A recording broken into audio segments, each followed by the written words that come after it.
먼저 간증의 주인공으로 세워주신 하나님께 감사를 드립니다. 저를 아시는 분도 계시겠지만 간단히 소개를 하고 간증을 진행하겠습니다. 저는 예수님을 영접한 지 올해 꼭 40년 되었고요. 안산에 살고 있고요. 전남 진도군 저도면 고늘이라는 조그마한 섬 마을로 내일 이사를 합니다. 그리고 내일 이사를 짐을 싸서 내려가서 화요일날 모레 아침에 풉니다. 이번 안수 집사님과는 우리 한국신학교에서 선후배 관계로 잘 지내고 있습니다. 담임 목사님과는 이곳에 몇 번 코로나 때문에 교회 문이 닫혔을 때 이곳에서 문이 열려 있어서 제가 와서 몇 번 예배드리고 말씀의 은혜를 받고 돌아간 적이 있습니다. 지난 겨울에는 우리 목사님께서 방한 모자를 한 차를 주셔서 제가 섬에 갈 때 싣고 가서 그 섬 주민들에게, 교회들에게 이렇게 나누어주고 제가 외래 그 환영을 많이 받고 왔습니다. 목사님 덕분에 제가 환영을 많이 받고 왔습니다. 그리고 저는 20년 동안 장로로 섬기다가 지난 3월에 정기강의에서 사임을 했습니다. 목사와 장로 직임을 두 개를 같이 가질 수 없다 해서 사임을 하게 됐고요. 앞으로 진도군 저도라는 섬에 가서 기독교연합회와 함께 연합하여 주일학교와 청소년들 그리고 어르신들 사역을 하려고 준비하고 있습니다. 아까도 말씀드린 대로 지난 3월 11일에 목사 임직받은 햇병아리 목사입니다. 하나님께서 하신 일에 대해서만 사실만을 전하도록 하겠습니다. 물 한 잔 마셔도 되겠죠? 네.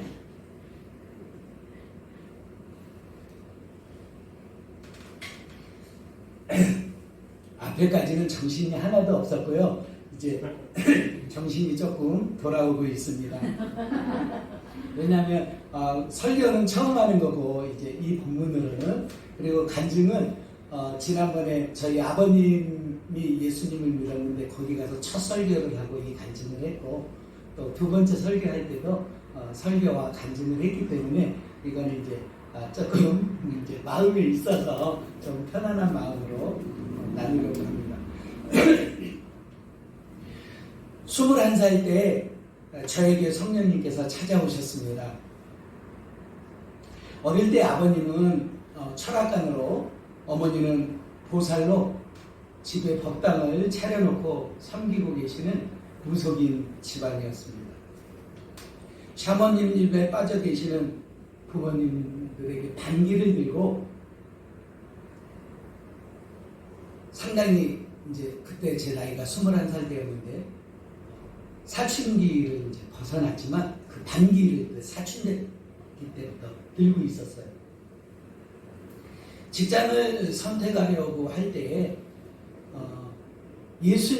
사장님이 예수님을 믿는 그런 이제 공장이 여러 개가 있으니까 이 공장을 갈까 이 공장을 갈까 할 때에 기왕이면 이 공장을 가자.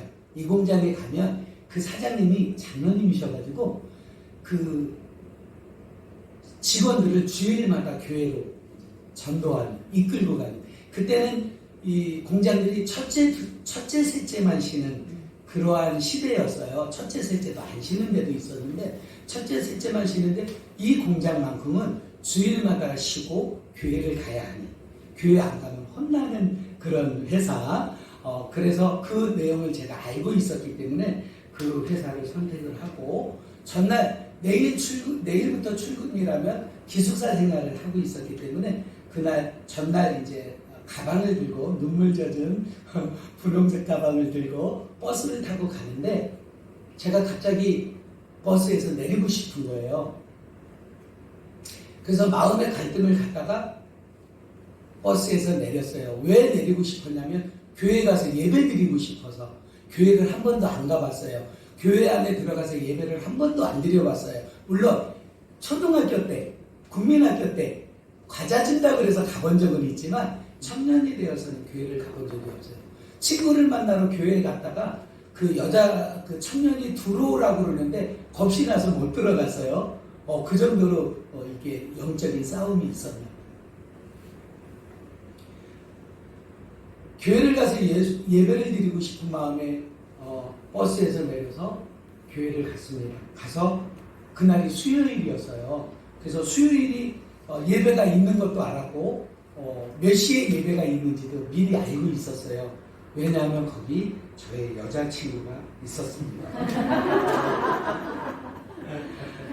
그래서 그 교회 가서 예배를 드렸는데 그날 저는 예수님을 만났습니다. 그날 본문 말씀이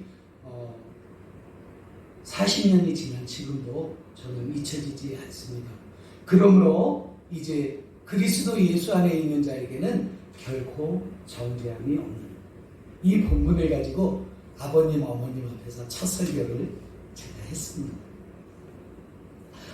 이래서 교회를 다니는구나 그런 감탄을 하고 예배가 끝냈는데도 자리에서 일어나지를 못하고 있는데 지금 보니까 사찰 집사님이에요. 청년 예배 끝났으니 집에 가야지. 그래서 일어나서 밖으로 나왔습니다. 그 영화의 한 장면 같지 않습니까? 그래서 밖에 나오니까 그 회사에 다니는 그 동료분들, 선배들 또 이렇게 모여서 나를 기다리고 있었던 거예요. 이제 같이 가려고. 그리고 이제 얘기하고 있는데 그 주인공 여자친구가 다가오더니 이런 얘기를 하는 거예요. 나를 반갑게 맞으면서 너를 예수님 믿게 해달라고 내가 날마다 기도했어 라는 거예요. 그때는 그게 무슨 말인지 몰랐습니다. 그 기도의 열매가 지금 나를 만들었던 것이죠. 그래서 저는 제가 예수님을 어떻게 믿게 됐냐고 간증할 때면 그 여자친구가 꼭 등장하기를 합니다. 우리 아내는 아닙니다. 불같은 신앙으로 저는 오직 하나님에게만 몰두하고 있었습니다. 예수님을 믿고 한 달 보름 됐을 때가 이제 6월 10일 날 교회 수요일 날 첫 예배를 드리고 7월 20일경에 여름 성경학교 20 며칠 날 하는 그때 보조교사로 주일학교에 밥을 드려놓고 지난 12월 마지막 주일까지 보조교사로 마무리를 했습니다. 5월 한 달, 1월부터 5월까지는 우리 유치부 보조교사로 지금까지 마무리하고 어제 눈물의 환송식을 받고 왔습니다. 그리고 각부 부장을 거쳐 40년 동안 이렇게 섬길 수 있었고 또 청년 임원을 하면서 회장을 거치면서 사역 봉사를 했는데 그때 만났던 그 청년들 20대 푸릇푸릇할 때 만났던 그 청년들이 40년이 지난 지금도 만나고 있습니다. 1년에 한 번씩 만나서 서로 교제하고 옛날 이야기를 나누고 있습니다. 지난 3월 마지막 주일날 우리 또 만나서 함께 교제하고 그런 일도 있었습니다. 결혼을 하며 서리 집사로 섬기며 열심히 신앙생활하고 노예주일학교 연합회 활동 등을 거치면서 회장을 섬기면서 대외적인 활동을 잘 감당할 수 있었습니다. 주일학교 연합회에서 진행하는 교사 강습회도 제가 선수 운영하며 진행하기도 했습니다. 헌법이 허락한 최소의 나이가 우리 교단에는 35살입니다. 35세에 안수집사가 되어서 그 후 7년 후에 다음 임직투표 때 장로 임직이 됐는데 알고 보니까 노예 최연소 장로가 되는 그런 은혜까지도 하나님께서 허락해 주셨습니다. 이러한 귀한 은혜는 하나님의 은혜 없이는 도저히 감당할 수 없는 불가한 일이었습니다. 신앙생활에 전환점이 있었습니다. 장로로 봉직하고 있던 교회에서 이런저런 일은 여기 계신 우리 권사님께서 잘 알고 계십니다. 그때 함께 신앙생활을 했었기 때문에 이런저런 일로 교회를 떠나게 됩니다. 저는 그 과정을 하나님께서 흩으심의 과정이라고 굳게 믿고 있습니다. 그때 그 흩으심이 없었다면 지금 되어지는 이 모든 과정들이 없었을 거니까 말이죠. 지방에 있는 직장을 다니며 주말 부부로 생활하고 있을 때 아내가 양육을 받고 싶다며 기쁨의 동산교회를 등록하게 됩니다. 등록하고 나서 일주일에 한 번씩 이제 지방에 있다가 오면 아내의 모습이 바뀌어지게 됩니다. 이렇게 불안하고 처져하고 또 그때 당시 우울증도 있었는데 그러한 모습들이 올 때마다 이렇게 기쁨과 환희에 찬 모습으로 이렇게 바뀌는, 여러분 제가 지금 말씀드리는 모습이 무슨 모습인지 좀 상상이 되시죠? 이렇게 침울하고 우울했던 모습이 밝고 환한 모습으로 이렇게 변해가는 모습을 보면서 저는 그 교회에 뭔가가 있구나 그런 생각을 하게 되어 저도 몇 개월 후에 등록하게 됩니다. 등록해서 이제 비로소 바른 신앙을 회복하게 되는데요. 그 바른 신앙을 회복하게 되는 과정에서 저도 역시 그 양육을 받게 됩니다. 양육을 받으려니 지방에서 저녁에 왔다 갔다 할 수가 없어. 저 충북 진천에 있었거든요. 그래서 당시에 제가 다니던 회사 중에서는 연봉이 제일 높은 그런 회사였는데 그 회사를 사표를 내게 됩니다. 왜? 양육을 받으려고. 그리고 안산으로 돌아와서 1년 동안 양육을 받는데 저는 너무너무 기뻐 뛰며 양육을 받게 됩니다. 그 과정에 경제적인 어려움은 이루 말할 수 없었지만요. 영이 회복되니 그 모든 것이 만족할 수 있었습니다. 무엇보다도 담임 목사님의 말씀으로 날마다 새로운 각도로 선포되어지는 말씀이 저희 아내와 저를 맨 앞자리에서 늘 수건을 다 적시는 그런 은혜의 말씀으로 저희들을 이렇게 신앙을 돈독하게 만들어 주셨습니다. 목사가 된 과정을 잠시 말씀드리겠습니다. 예수님을 믿고 뜨거운 열정으로 신학을 공부하려고 서원을 했었습니다. 20대 초반입니다. 검정고시를 치르고 성경 전문 고등학교를 졸업하고 신학교를 진학하려는데 예쁜 자매님이 옆에 또 있었습니다. 그 예쁜 자매님이 지금 우리 사랑하는 아내 엄순옥 사모입니다. 할렐루야. 그때 당시 지금 결혼하지 못하면 결혼할 수 없을 거라는 불길한 생각이. 왜? 배우지도 못했고 가진 것도 없고 주변에 환경도 없고 부모도 그런 상황이고, 그래서 결혼을 먼저 하고 안정되면 신학을 하기로 마음을 먹고 결혼을 했습니다.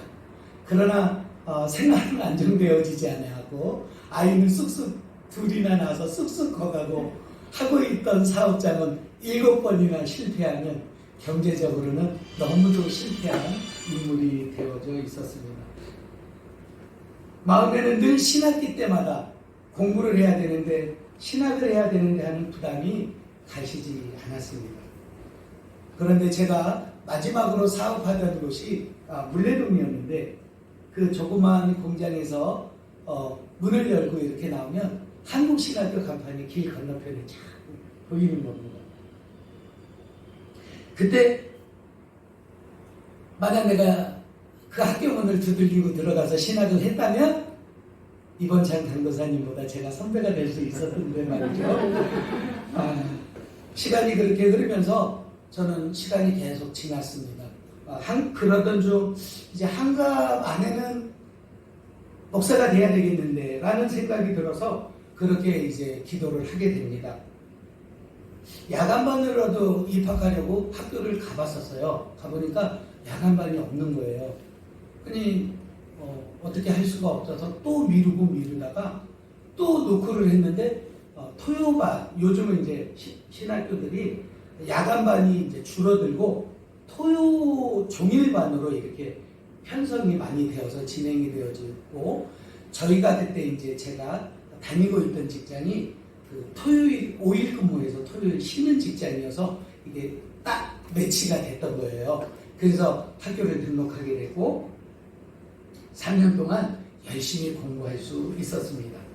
공부하는 동안 신학교 총장님과 교수님들의 사랑으로 힘겨운 배움의 과정을 잘 이수할 수 있었습니다. 학생회 회장 직분도 잘 감당하고 공로상을 수상하기도 했습니다. 신학교에서 만난 선배님들과 입학 동기분들은 그리고 후배 신학교들은 지금은 기도의 동역자로 든든한 후원군이 되어서 지금 이 시간도 저를 위해서 중보하고 계십니다. 35년을 돌아 전도사, 강도사 고시를 치르고 하나님의 마음에 품었던 나의 마음에 품었던 대로 환갑이 되는 올해 목사임직을 받게 되었습니다. 예수님의 은혜 없이는 이룰 수 없는 놀라운 하나님의 사랑이었습니다. 우리 부모님 전도 과정을 잠시 말씀드리겠습니다. 아버님은 제가 9살 때부터 무당의 제자가 되어 그 일을 시작하셨고, 아까 말씀드렸던 대로 어머님은 법당을 차려놓고 보살로 생활하고 계셨습니다. 모처럼 가족이 모이면 서로 종교 이야기는 하지 않기로 굳게 약속을 했습니다. 결혼 초기에는 부모님을 이길 수 없었기에 그것이 최선인 줄 알았습니다. 그 약속은 부모님을 전도하는 데는 결코 도움이 되지를 않았습니다. 왜? 내가 예수님을 부모님께 전할 수 있는 통로를 막아버렸기 때문에, 말하지 않기로 약속했기 때문에 아주 큰 실수를 했던 거죠. 저는 늘 기도로 예수님께 간구하는 방법 외에는 아무것도 할 수 있는 방법이 없었습니다. 아내는 공동체의 기도 제목을 쓸 때마다 꼭 우리 시부모님을 구원을 하게 해달라고 기도 제목을 내어놓곤 했습니다. 부모님 전도의 필요성을 느낀 것은 우리 목사님 일부 예배를 제가 드리고 왔거든요. 7시 일부 예배를 드리는데 저 이야기를 하시더라고요.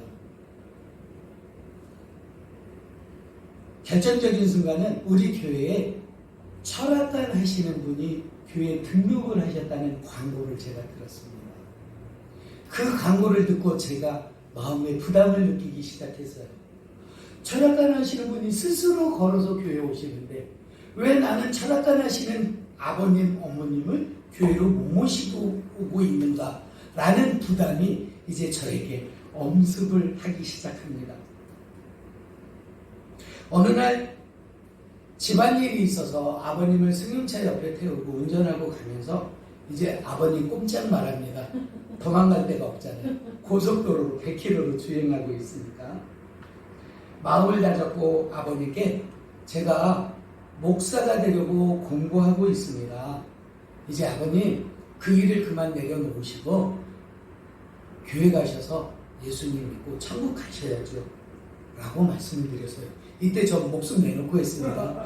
이때 아버지가 화가 나가지고 뭐 어떻게 한번 하면 지금 시속 100km를 저 좀 넘게 달리거든요.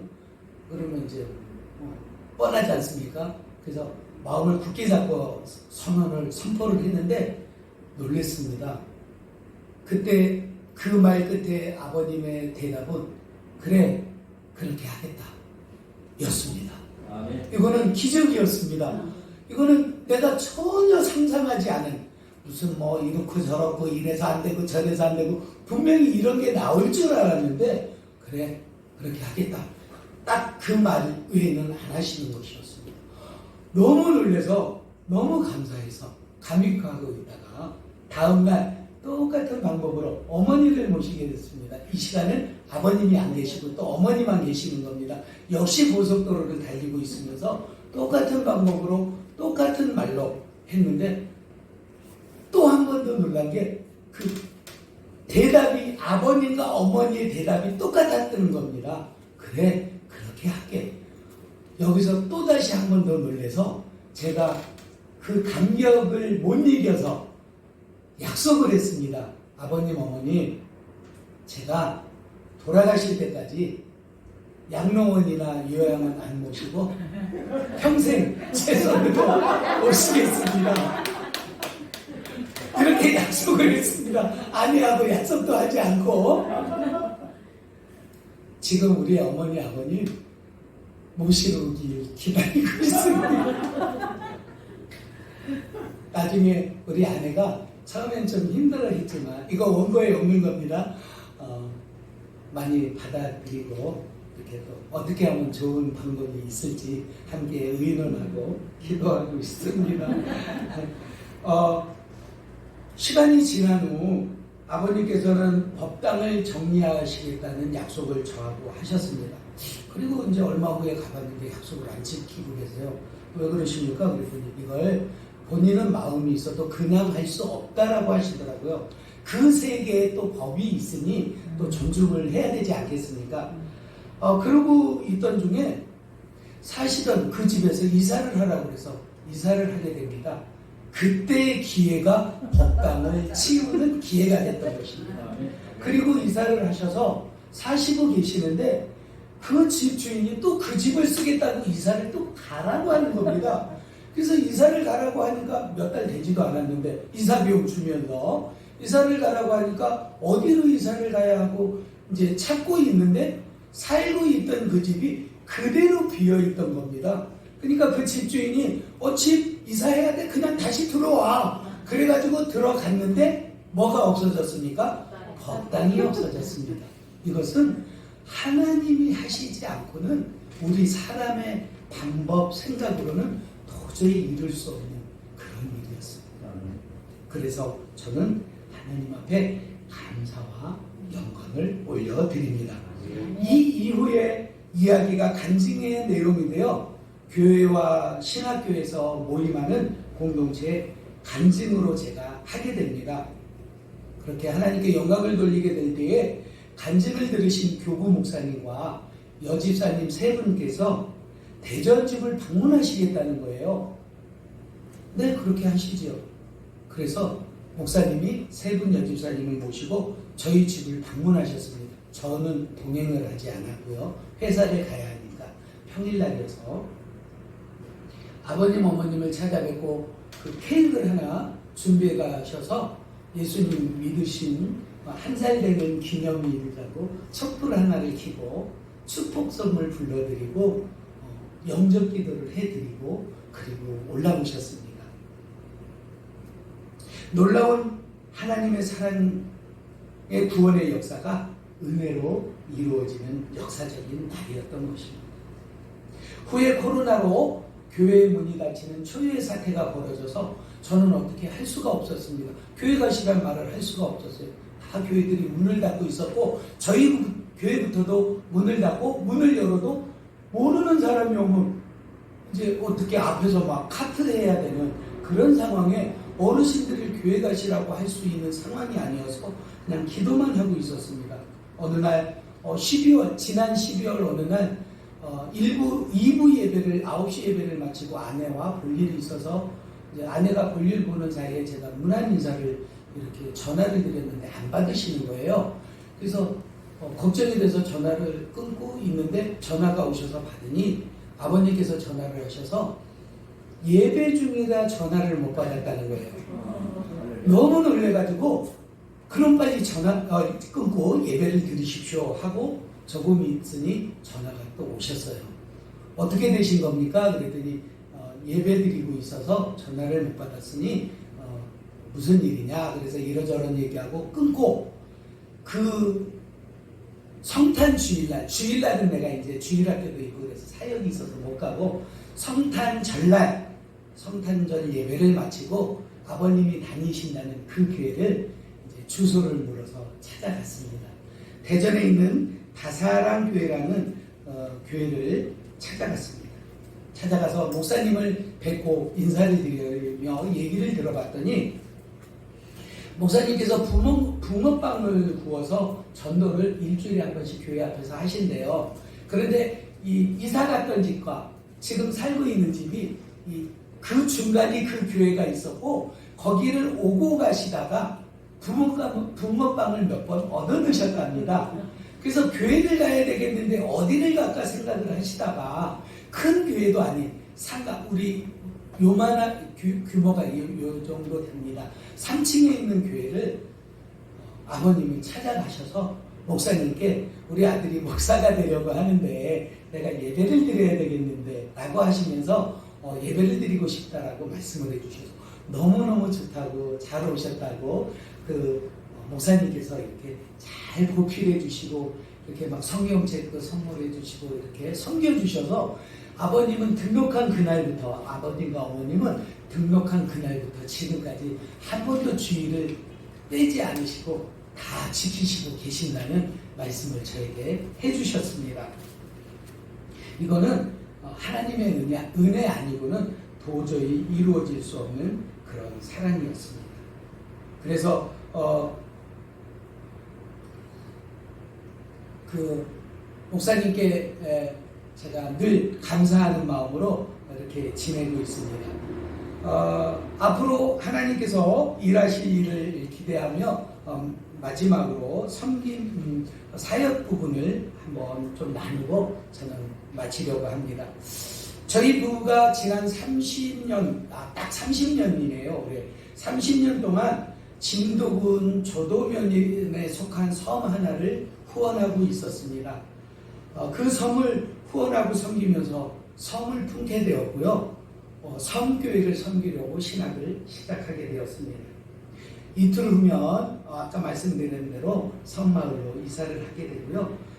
나눔센터를 설립하여 이제 기독교연합회와 함께 주일학교 사역, 청소년 사역, 실버 사역 등 주님이 공급해 주시는 범위 내에서 최선을 다해 사역을 하려고 합니다. 벌써부터 많은 분들이 선교 활동을 위해 헌신해주고 계십니다.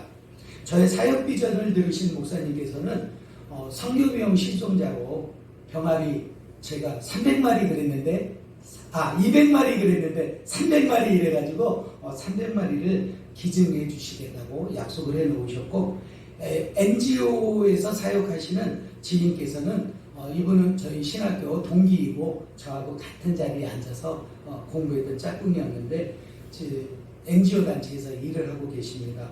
그런데 조도에 지부장을 맡아주면 그 필요한 상비의약품을 보내줄 테니 그 보내준 상비의약품을 조도면에 있는 교회들에게 공급해주는 역할을 해달라고 부탁을 해오셔서 제가 개인 승낙을 하고 지부장으로 임명을 받았습니다.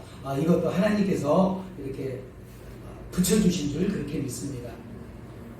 조도에 있는 청소년들은 이제 거기는 중고등학교까지 있습니다. 그래서 아이들을 전도하는 방법이 주로 축구를 통해서 전도를 하는데 그 조도에 갔더니 그 아이들을 지도해 주실 만한 기술적인 지도를 해 주실 만한 분이 없다 해서는 얘기를 듣고 우리 교회에 다행히도 장로님 한 분이 차범근 선수와 과거에 한일은행 실업팀에서 같이 선수 생활하시고 지금은 감독관으로 일을 하고 계시는데 그 장로님께 말씀을 드렸더니 쾌히 오셔서 특강을 해주시기로 약속을 하셨고 이번 7월에 오시는데 이번 7월에 오실 때는 유니폼과 축구공을 준비해서 기증을 해주시겠다고 그렇게 약속을 해주고 계십니다. 그리고 지난번에 아버님 교회에 설교하러 갔을 때 그 목사님께서 진건한 목사님께서 붕어빵을 구입해 저는 거기 가서 배워가지고 가려고 했거든요. 붕어빵 기계를 구입해 오셔서 조도에 오셔서 반죽하는 것과 팥, 또 슈크림, 안고 레시피하는 과정까지 다 전수해 주시겠다라고 그렇게 약속을 해 주셔서 붕어빵 사역하는데 큰 밑거름이 되어져 있습니다. 그리고 대전 가는 그날 대전에 설교하러 가는 그 차 안에서 우리의 이야기가 주고 가는 중에 이렇게 하프 찬양팀이 그때 세 분이 동행을 하셨거든요.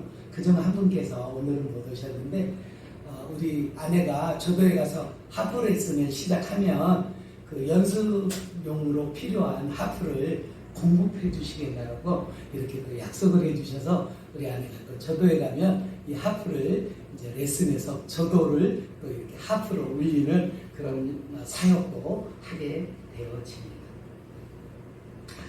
사역을 위한 모든 시작은 0에서부터 시작되어졌습니다. 통장 잔고가 0으로부터 시작되어졌습니다. 저 개인적으로는 할 수 있는 일이 아무것도 없었습니다. 저와 아내는 실업급여도 지금 다 끝났습니다. 사라져버렸습니다. 저는 실업급여를 9개월 받을 수 있는 사람이었는데 임의로 이전을 했기 때문에 실업급여를 줄 수 없답니다. 아내도 그렇고 저도 그렇고 사실 그거 가지고 1년 버틸려고 그랬는데 날라갔어요. 그리고 회사에서 연차수당을 좀 받아야 되겠는데 하나님 싸우지 말래요. 세상 사람하고 싸우지 말래요. 하나님 포기할까요? 포기하래요. 그래서 포기합니다. 한 1,000여만 원 되는데 포기합니다. 대신 하나님 책임져 주세요. 실업급여 등등등 하면 한 3천만 원 되는데 포기합니다. 포기하겠습니다. 대신 하나님 책임져 주세요. 그렇게 하고 있다가 보니 하나님께서 선교 헌금으로 복을 주시는다 이렇게 채워주시는데 저의 생각과 방법은 전혀 아무것도 없었습니다. 하나님의 방법으로 하나님의 일하심으로 채워주시는데 저는 말로 이렇게 간증할 수 없을 정도의 큰 축복으로 사역을 준비시켜주고 계십니다. 이 과정에 만남의 축복으로 인도해 주신 하나님께서 그 만남을 통해 40년 전에 알게한 그 청년이 지금은 장로가 되어서 나에게 선교 헌금을 보내줄 줄 누가 알았겠습니까? 그것도 뭐 몇십만 원이 아니고 너무 큰 액수의 금액을. 그래서 제가 혼자 이거 또 쓸 수 없어서 또 진짜 필요한 사람에게 플러링을 할 수 있는 또 마음을 주셔서 등록금이 없어서 공부를 못하는 신학생과 돈이 없어서 주사를 맞지 못하는 암 환자와 함께 나누고 있습니다. 이것이 하나님이 주신 만남의 축복이 아니고 무엇이겠습니까? 원고에 없는 내용을 조금 더 추가했는데 시간이 많이 지체되어 죄송합니다. 지금까지 저의 간증을 들어주셔서 감사합니다. 고맙습니다.